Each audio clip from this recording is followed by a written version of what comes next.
Vai tu darbā jūties kā viltvārdis savā pozīcijā, un tu jūties, ka tu neesi to pat pelnījis un ka visi citi ir labāki? Angliski to sauc arī par imposter syndrome.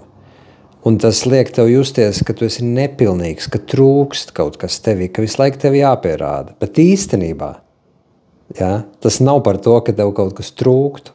Tas ir par to, ka bērnībā tev tika ieprogrammēts noliegt savu jau iedzimto vērtību.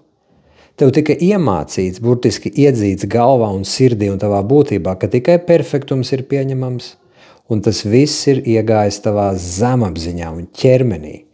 Un to mūsos ir iedzinuši vecāki, skolotāji, bērndārs, vide.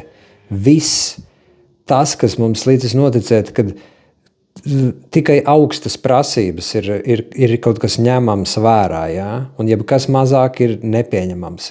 Un tev tā iekšējā balss visu laiku saka, ka tu neesi pietiekami labs.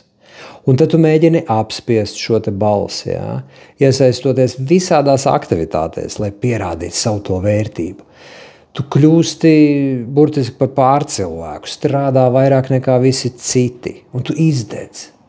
Bet to tukšumu aizpildīt nav iespējams. Vai tu kādreiz esi domājies, kāpēc Ilons Masks, piemēram, neizdeg? Tas ir tāpēc, ka izdegšana nav iespējama, ja tu iekšā jūties supervērtīgs. Ko tu par to domā? Vai tu arī esi piedzīvojis vai piedzīvoji šādas sajūtas? Padalies komentāros!